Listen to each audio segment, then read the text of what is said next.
ሰላም ጤና ይስጥልን ተመልካቾች በኢቢኤስ ቴሌቪዥን ተዘጋጅቶ ዘውትር ሐሙስና ቅዳሜ የሚቀርበው የኢትዮ ቢዝነስ መረጃ ሰዓታችን ላይ እንገኛለን። ኢትዮ ቢዝነስ በልዩ ልዩ የቢዝነስ መረጃዎቻችን ስለ ስራና ኢንቨስትመንት ከዜና ባሻገር በትንታኔ የምንመለከታቸው ምጣኔ ሀብታዊ ጉዳዮች እንዲሁም ስለ ኢትዮጵያ ሰነደ መዋለ ንዋይ ገበያ ትኩረቱን ያደርጋል። ከኢትዮ ቢዝነስ መረጃዎቹ ጋር ቃል ኪዳን ታደሰና ሚካኤል ሐዲስ አብረናችሁን ቆያለን። ተመልካቾቻችን ቀዳሚ ወዳደረግነው መረጃ እንለፍ። የቤንሻንጉል ጉሙዝ ክልል ከ3100 ኪሎ ግራም በላይ ወርቅ ወደ ብሔራዊ ባንክ ማስገባቱን ገለጸ።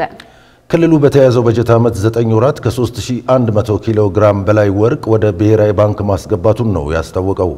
በልዩ አነስተኛ ወርቅ አምራቾች አዘዋዋሪዎችና በኩባንያዎች የተመረተ 3170.6 ኪሎ ግራም ወርቅ ወደ ብሔራዊ ባንክ እንዲገባ መደረጉን የክልሉ ኮሙኒኬሽን ቢሮ መረጃ ያመለክታል። በክልሉ ከተለያዩ ማዕድናት የሚገኘው ገቢ ከጊዜ ወደ ጊዜ እያደገ መምጣቱና ከዘርፉ ከ38 ሚሊዮን 900 ሺህ ብር በላይ ገቢ መሰብሰብ መቻሉም ተገልጿል። ወደ ሌላኛው መረጃችን እንለፍ። የአዲስ አበባ ከተማ አስተዳደር መሬት ልማትና አስተዳደር ቢሮ ባካሄደው 5ኛ ዙር የመሬት ሊዝ ጨረታ አሸናፊዎችን ይፋ አድርጓል። በዚህም በአዲስ አበባ የመሬት ሊዝ 5ኛ ዙር ጨረታ ከፍተኛ ዋጋ በካሬ 265,000 ብር ሆኖ ተመዝግቧል። በ9 ክፍለ ከተሞች ለ427 ፕሎቶች ከመጋቢት 9 እስከ ሚያዝያ 3 ቀን 2017 ዓ.ም በተካሄደው በዚህ ጨረታ በ1 ካሬ ሜትር ከፍተኛ ዋጋ 265,000 ብር በቂርቆስ ክፍለ ከተማ ተመዝግቧል። የጨረታ ኮሚቴ አስተባባሪ የሆኑት አቶ ሀብታሙ ተስፋዬ እንደገለጹት በዚህ የጨረታ ዙር ከፍተኛ ተወዳዳሪነት የታየ ሲሆን በተለይም ለንግድና ለመኖሪያ አገልግሎት የሚውሉ ቦታዎች ከፍተኛ ዋጋ ተሰጥቷቸዋል። ቀጥለናል ተመልካቾቻችን። በምርቶች ማስያዣነት ብድር የሚገኝበት የዕቃ ማከማቻ ደረሰኝ ስርዓት ይፋ መሆኑ ተገለጸ። በንግድና ቀጠናዊ ትስስር ሚኒስቴር ይፋ የሆነው ፕሮጀክቱ የወጪ ንግድን ለማሳለጥና የምርቶችን ጥራት ለማስጠበቅ እንዲሁም የዕቃ ማከማቻ ደረሰኝ ስርዓትን ለማጠናከር ያግዛል ተብሏል። ፕሮጀክቱ ተግባራዊ ሲደረግ 150 ሺህ አርሶ አደሮች በቀጥታና በተዘዋዋሪ መንገድ ተጠቃሚ እንደሚያደርግም ተጠቁሟል።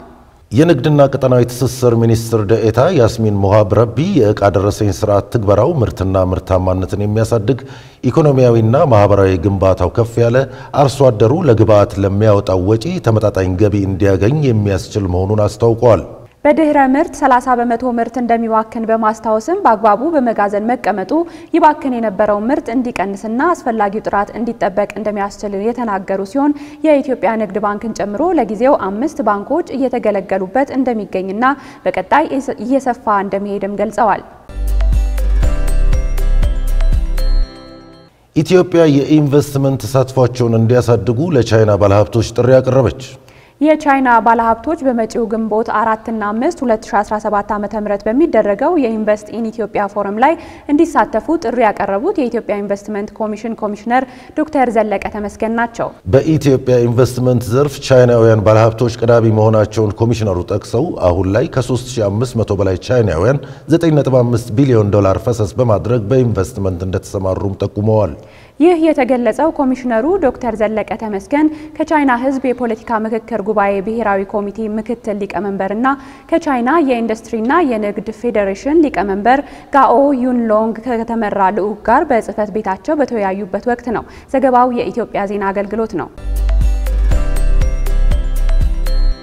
ተመልካቾች ከውጭ ወዳገኘነው የቢዝነስ መረጃ ስናልፍ ዶናልድ ትራምፕ ቻይና ከአሜሪካ ጋር ምንም አይነት የንግድ ውይይቶች አላካሄድኩም ማለቷን አስተባበሉ። ፕሬዝዳንቱ ይህንን የተናገሩት ቻይና የአንድ ወገን የታሪፍ ጭማሪ መፍትሄ እስካላገኘ ድረስ ከአሜሪካ ጋር ያደረግነው ውይይት አልነበረም ማለቷን ተከትሎ ነው።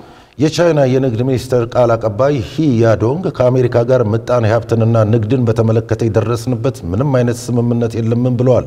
ቃል አቀባዩ ስለ ሁለትዮሽ ስምምነቶች የተናገሩት መረጃ ሁሉ መሰረተ ቢስ ናቸው ሲሉ የገለጹ ሲሆን አክለውም አሜሪካ በበኩሏ በእርግጥ መፍትሄ ለማበጀት ፍላጎት ካለ በቻይና ላይ በተናጠል የወሰድናቸውን እርምጃዎች መሰረዝ አለባት ብለዋል።